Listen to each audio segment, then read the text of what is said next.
so you guys, do the planning, the long-range planning, work together. And I guess I'm saying we're going to watch you. So, I mean, let's do this right. That's the bottom line, right? Yeah. And I do want to say, I think that there are roads in this area that, because they're rural roads, have not been improved. And this affects quality of life, I think, for Amador and Calaveras counties. There's been a tremendous amount of retail growth in the Folsom area, which is very difficult to get to from these areas, because Latrobe Road or Scott Road are areas that have not really been improved, and these were wagon roads in the day. And so I actually think that the quality of life of folks in the foothills would be greatly aided if there was some investment in some of those facilities as well, which are not really directed here. All right. Any more questions from our committee? You have a close?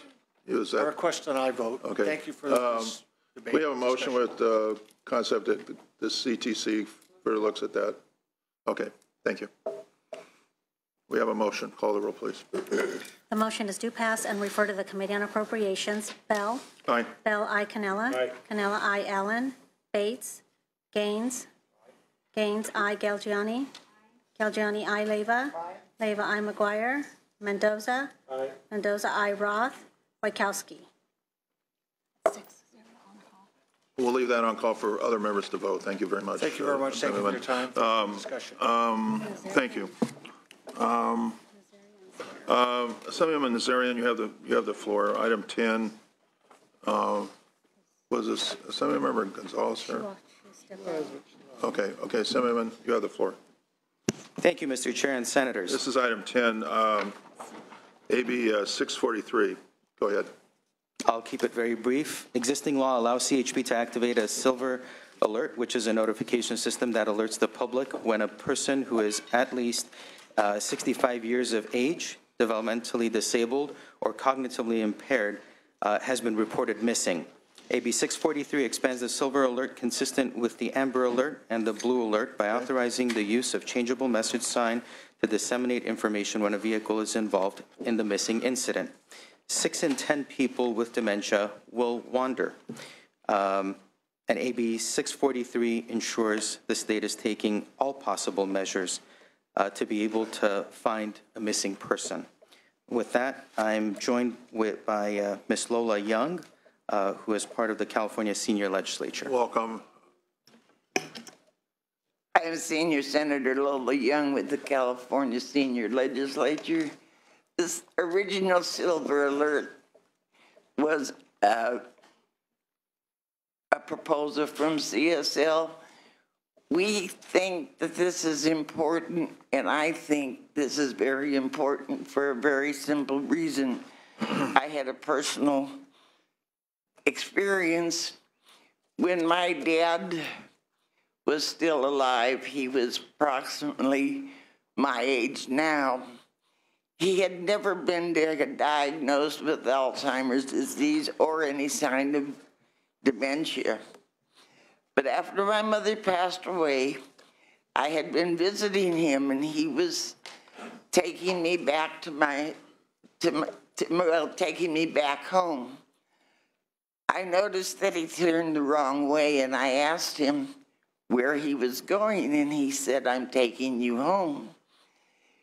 Well, it turns out that he was taking me to a house that I had moved out of 10 years before then. Luckily, my dad realized that there was a problem in his drivers, and he voluntarily stopped driving. But it made me wonder how many others are maybe not diagnosed with dementia, but I can imagine being in any place, and you're in today's world, but your mind is 10 years later, it looks different.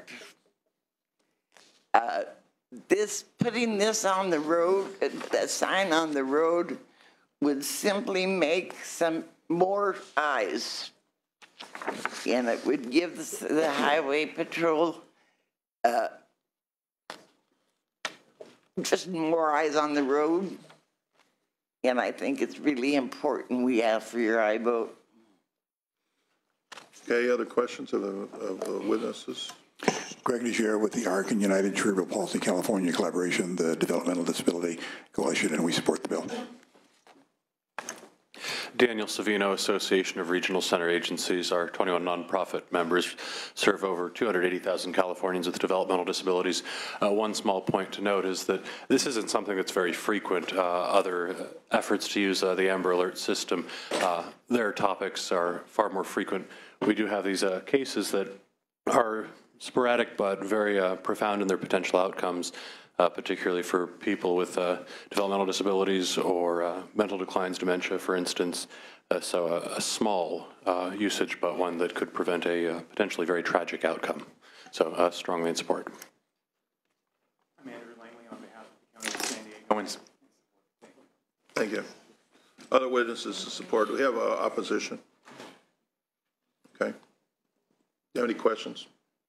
Members? Senator Galgiani has a comment.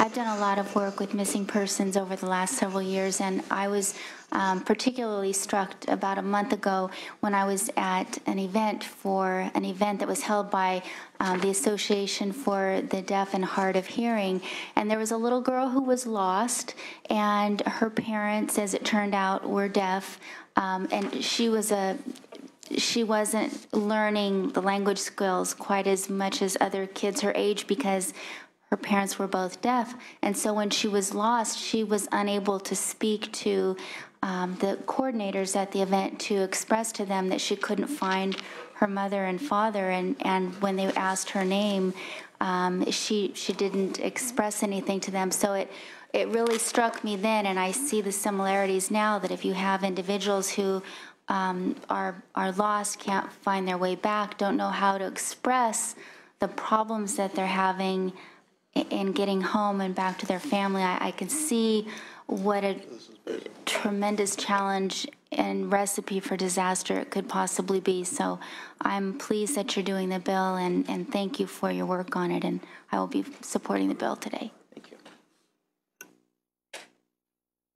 Okay, other questions? None. We have a motion. Do you have a close, sir?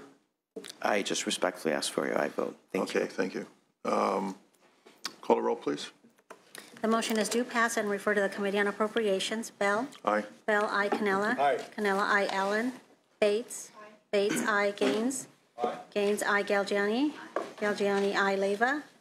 Leyva, aye. McGuire? Mendoza? Mendoza, aye. Roth? Wachowski?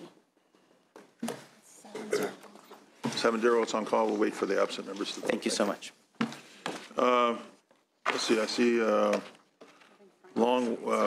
Cheryl Brown's here. We'll call her up. Cheryl Brown is, Assemblywoman, is item number 14, AB 914. Am I correct? Okay, you have the floor. This is item 14. Thank you, Mr. Chair. Hot Members. lanes in San Bernardino County. Right, we're coming into another world, I guess you could say. AB 914 would grant the San Bernardino Associated Governments, SANBAG, authority to implement an express lane program in the county on I-10 and I-15, those corridors. The I-10 and the I-15 corridors are amongst the most congested in the state, seeing up to 260,000 and 223,000 vehicles per day, respectively. In 2045, these volumes are expected to reach 668,500 vehicles per day combined, and that is a 38% increase in automobiles. This model, as the congestion increases, it's going to increase the price of how we do business in those corridors. So the money raised in these corridors will be staying in those corridors. It won't be used anywhere else. And it will help us in congestion management in our district. I'm so happy to have as a co-author Senator Connie Leyva, and others who are on the other side, in the assembly side, that represent that area. They are additionally co-sponsors because we're trying to make a difference in this logistics world. I have with me today Dr. Ray Wolf, who is the General Manager, Executive Director of Sandbag. Welcome. Thank you, Chairman Bell. Committee members, again, Ray Wolf of the San Bernardino Associated Governments. Thank you for the opportunity to address the committee regarding the critical infrastructure needs facing San Bernardino County and how we're trying to meet those with respect to the bill that's in front of you, AB 914. This bill would provide Sandbag with the necessary authority to construct and operate toll facilities on Interstates 10 and 15, providing commuters with a choice for a guaranteed travel time that allows them to get to and from work, to get to doctor's appointments, to get to kids' soccer games in a timely fashion. It's particularly important for us to note that the addition of the proposed new facilities would offer new capacity in the corridors and would not replace existing general purpose lanes. Sandbag also supports statewide tolling authority and is working to advance those options. However, AB 914 specifically helps to ensure that our projects stay on track, particularly as we are seeking federal assistance with a potential Transportation Infrastructure Finance and Innovation Act TIFIA loan. Thank you, and we respectfully request an aye vote. Okay. Other witnesses in favor, please.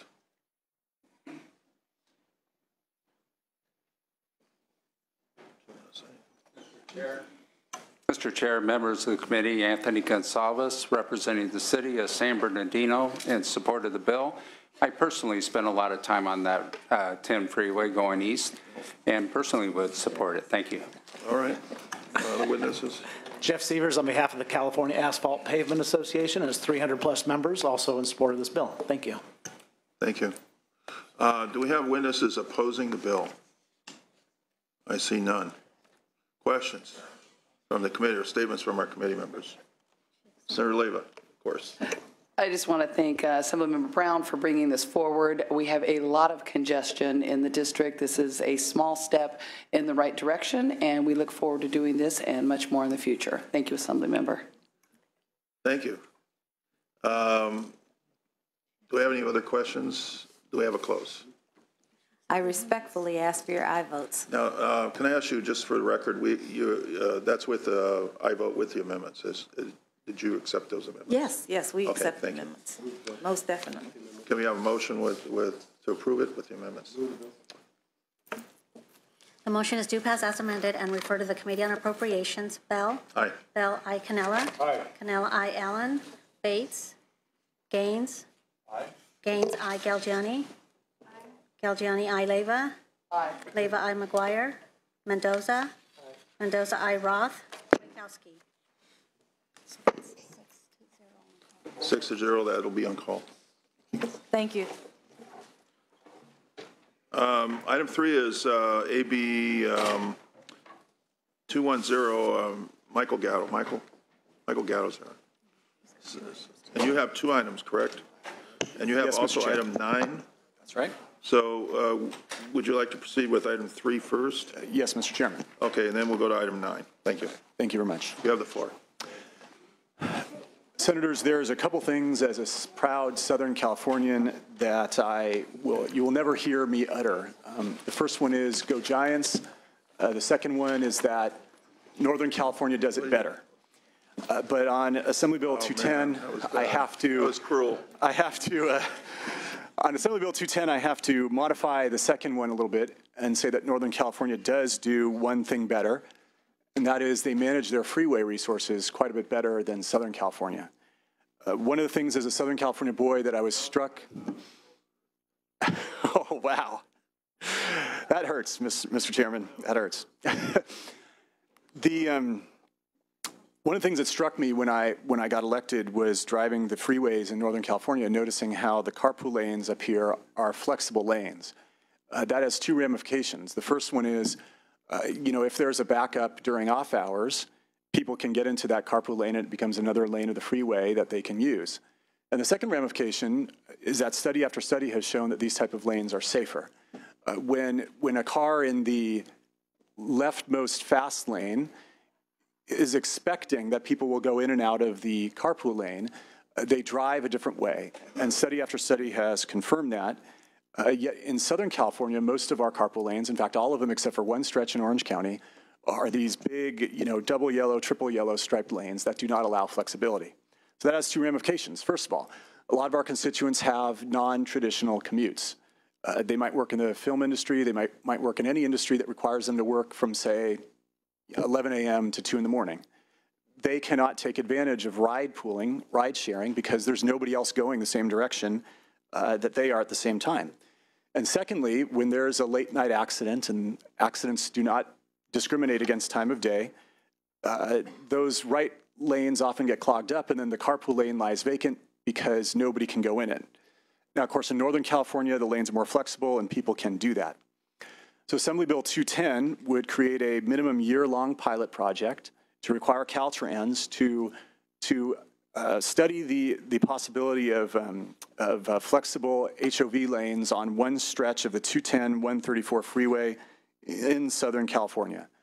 I think it's a sensible way to use our lanes. I think we send a message to our constituents who have non-traditional commutes who cannot carpool that we're going to put that lane back online during the time of the day where carpooling doesn't occur anyway. It doesn't accomplish any of our goals. It does not accomplish traffic goals. It does not accomplish environmental goals. To force people to wait in traffic at midnight because there's an accident on the freeway when the carpool lane lies open. And so therefore, I respectfully ask for a vote on Assembly Bill 210. Okay, witnesses in favor of this bill, please come forward. All witnesses in favor of the bill, come forward, please. Mr. Chairman, members, Bob Naylor representing the Los Angeles Metropolitan Transportation Authority, and I personally have lived many years in Northern California and many years as a Los Angelan, and I will personally attest to what Mr. Gatto said, that we in Northern California, or you Northern Californians, manage your roadways better than Southern Californians, and the LA Metro thinks this is a worthwhile pilot project. Thank you. Okay. Questions from the committee? Any opposition, first of all? Opposition? Questions from the committee? Senator Leyva, Senator Gaines? Anybody else? Good afternoon, Assemblymember Gatto. I just had a question. I don't know if it was your bill, but a bill I think that was very similar to this bill was vetoed by the governor. Is this bill different from the one that was vetoed? No. Oh, it was your bill. Okay. It was indeed my bill. The bill was a little different in two ways. Number one, there was a traffic study done on this stretch of highway focusing on the 134, so that would be the westernmost portion of the stretch that we want the pilot project done.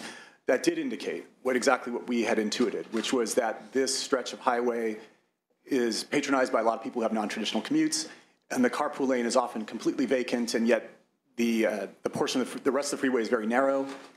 There's often a lot of accidents because this goes into Hollywood, late at night accidents, and then that lane lies completely vacant, and unless law enforcement can get there fast enough to cone it off and say it's okay to go in this, nobody uses that lane. So that study has come out since the bill was vetoed. I also know the governor a little bit, and I think he adheres to Winston Churchill's attitude, which is when facts change, so does his opinion. So we're hoping that his opinion will change on this bill. And that was my question. So the study that you did, does that address what caused him to veto it last time? I would hope so.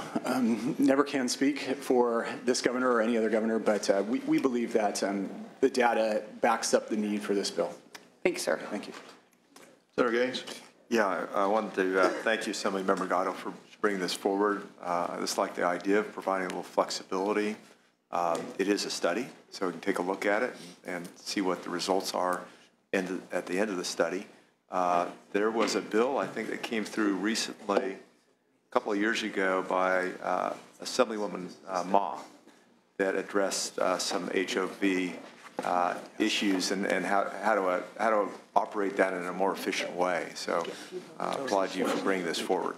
Thank you. Thank you very much. Yeah, I think he vetoed that one too. He might have. Senator Bates? I just want to thank you, Assemblymember Gatto. A long time coming, and I do think by measures like this that allow flexibility really change attitudes on the part of the public, more accepting of the development of HOV lanes, and especially when we're taking those HOV lanes and putting hot lanes on them also. So having that flexibility, I think, will change attitudes, open minds to this is the way to make our roads more efficient. So I thank you, and I'm going to support your bill. Thank you very much. We have a motion, please? So moved. Motion, you have a close? I respectfully ask for your aye vote. Okay. Call a roll, please. The motion is due pass and refer to the Committee on Appropriations. Bell? Aye. Bell, aye. Canella? Aye. Canella, aye. Allen? Bates? Aye. Bates, aye. Gaines? Aye. Gaines, aye. Galgiani? Galgiani, aye. Leyva? Leyva, aye. McGuire? McGuire, aye. Mendoza? Roth? Wachowski? Wachowski, aye. Okay. So that's 8-0. That bill has 8 votes. We'll leave it on call for other members to vote. Thank you very much, Mr. We'll next Chairman. go to your number 9. This is AB 605. Sure. Dealer charges license plates.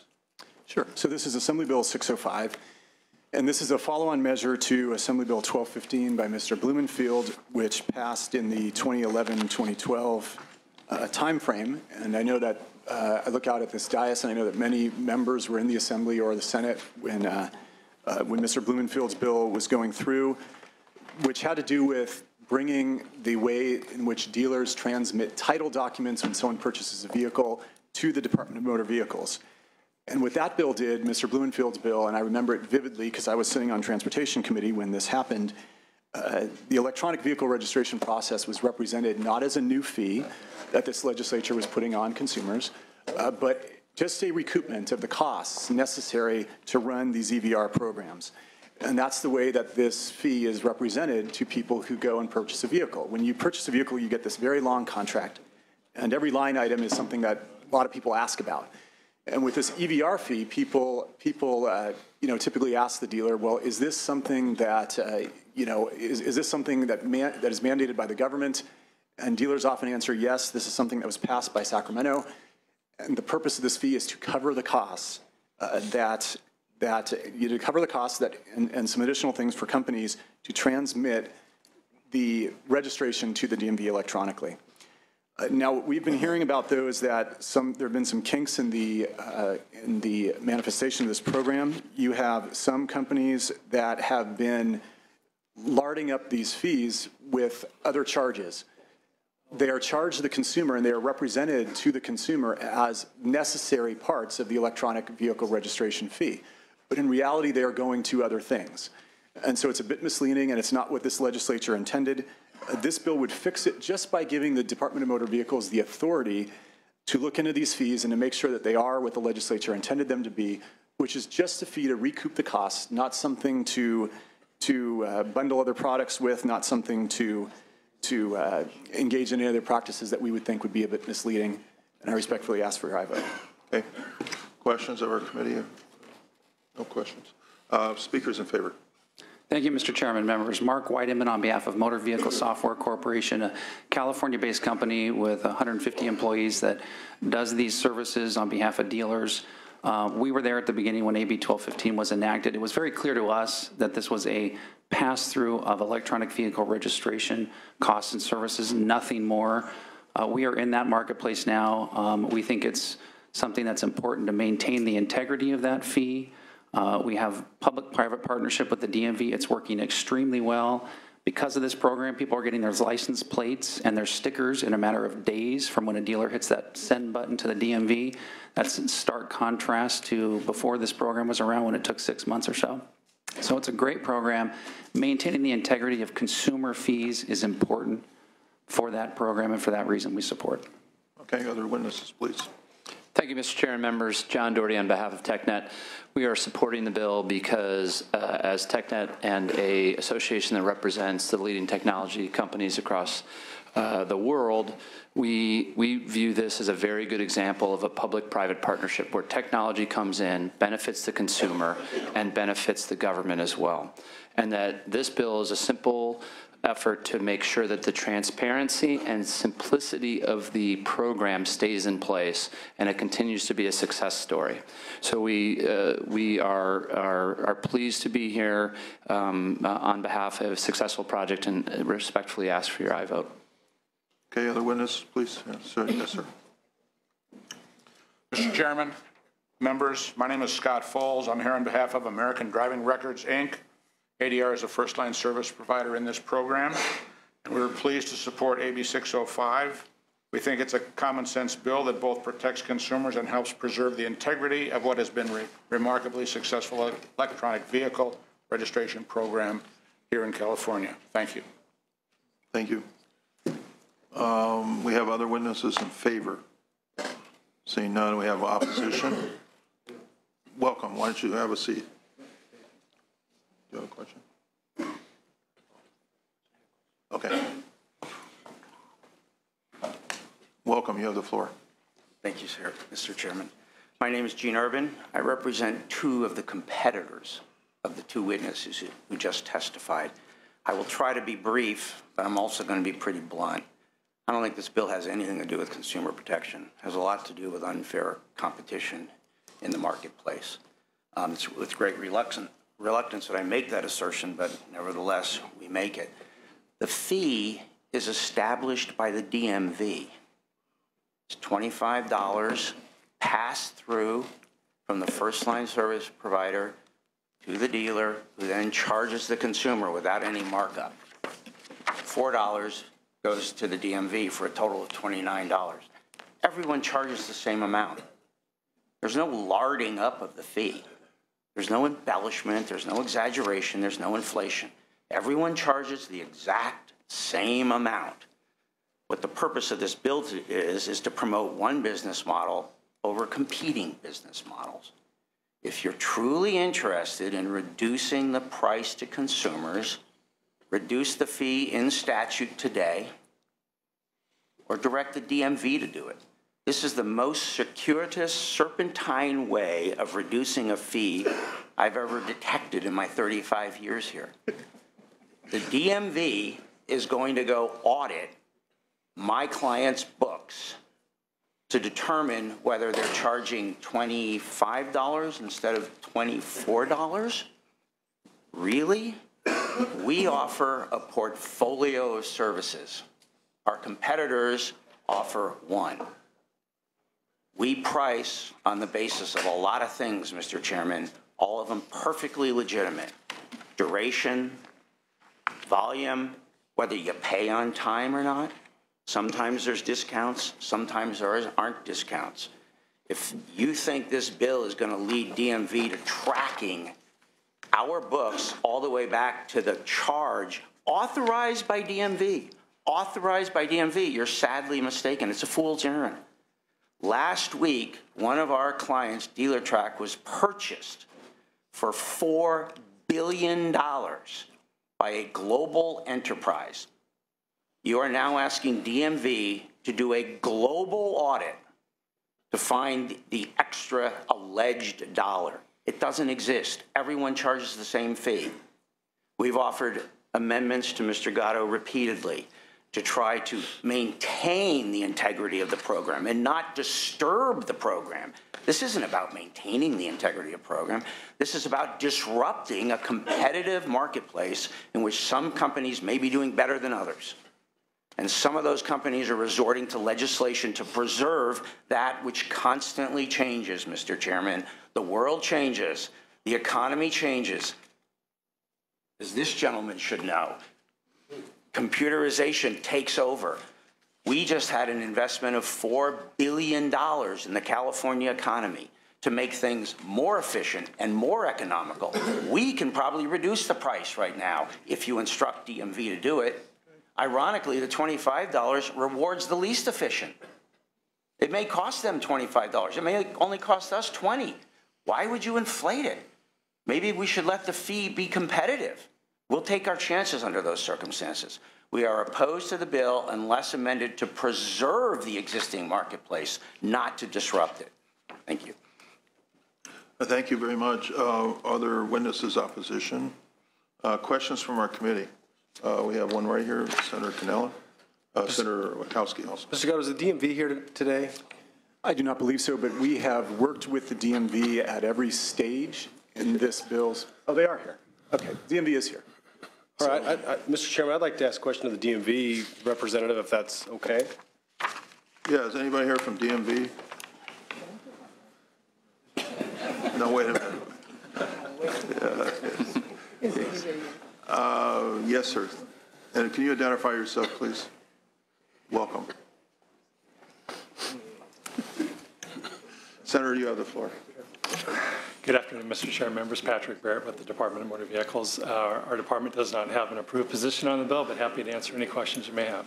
Okay, great. Thank you. First question, this seems like a pretty big task to go and try to chase these dollars to see if they're being spent where they're supposed to be spent. Does the DMV have the manpower and the expertise to do this? We do have audit authority over the business partners, and part of that audit does involve looking at records and books. So I imagine that if this element was added to the law, that we would add an additional audit examination that would be looked at. Okay, so you believe you have the expertise and the staffing to do it? Yeah, okay. I do. So an argument has been made by the opposition that this is really trying to get after them because they're able to do more services than maybe a couple of other companies. What precludes you now from opening up the books of the folks that provide the service? So everybody gets paid $25, you get $4. Could you go to anybody that's providing that service and say, look, we want to audit your books and see what you're doing, if you're using that money wisely and what it's supposed to be used for? Well, we have the authority to audit records and books to determine that the entity is complying with the requirements of law. We don't go looking for how the dollars are spent. The audit is basically just to determine that the business partner is complying with existing law and regulation. Okay, so do you think you need this bill in order to do the job that that the author thinks you need to do in order to audit the books? Well, the bill would change the dynamic a bit as far as what DMV would be required to look at. So currently today, we are not looking at this. This bill, if it's chaptered into law, would require us to modify how we conduct our audits and what information that we're looking at. Okay, so what authority does the DMV now have to change the fee? I mean, could you just on your own say, well, look, we think allegedly one company is providing 5 services for that $25 and one company is providing 1 service for $25, therefore the fee may be too high. Do you have the ability to go back and say we're going to reevaluate the fee and lower the fee? We do. The fee is established in regulation, so we have the authority to adjust the fee as we see it needs to be adjusted. Do you think that's necessary based on the opposition where they said, look, we think that we're able to do this fee or this task for less than our competition? Does that kind of strike an interest in you to say, well, maybe we should look at the fee? The discussion has come up, and the fee has been looked at periodically, most recently at AB 1215 that established this relationship between dealers and business partners. So the fee was examined at that time, and it could certainly be examined again. Okay. Very crafty in your answers. You're not necessarily answering me directly. So before this fee was in place, it's now $25, $4 at DMV. What did consumers pay to have this service done? Was it more than what we're paying now? It was market driven. The regulation limits what fees the dealer can pass on to their consumer. So prior to that, the fee was market based. So the limitation in statute is placed on dealers to only charge what the first line service provider is charging them. Right. Prior to this automation, what were we paying to have this done? Was it more than what we're currently paying? It varied, sir. It wasn't established in regulation. Okay. Do you think there's an issue that needs to be looked into? Do you think there's a problem? You think this maybe there is a problem that this bill is trying to address? Do you think there's an issue? I believe that the program area is interested in looking at the fee, okay, and determining if it's adequate. All right. Senator Wachowski. Will this bill make the lines at DMV shorter? No, I'm just kidding. The bill is very specific you know, it's too good to be true. It says that any of these fees cannot be used for any additional goods or services not directly related to the electronic registration. That seems to be very specific charge for you to look at. I guess following up on Senator Canales, that's a more direct or focused statute than I believe is the case right now. Do you agree with that? Yes, sir. Okay. All right. Other questions? Okay. And through the chair, may I address Mr. Wachowski's comment? And if you may. Or I can use it as a close if the chair. Go right ahead, close. Sure. All right. So what this really comes down to, you know, I think is consumer expectations, right? When you are buying a vehicle and you see all these line items for fees and you ask about that fee, we all know with Prop 98 and with other things that when we set things at a certain level, a ceiling can become a floor and a floor can become a ceiling real fast. So yes, everybody is going to charge whatever we, the legislature, put in statute. But when that is represented to a customer and a customer says, or a dealer says to a customer, no, this is what the legislature sets just to cover the cost of this program of transmitting your documents to the DMV. That creates a certain expectation, and that's what the legislature has done to the consumer. You ever wonder at a supermarket why you can't buy peanut butter and jelly together, right? The lawyers on this panel are familiar with the concept of antitrust.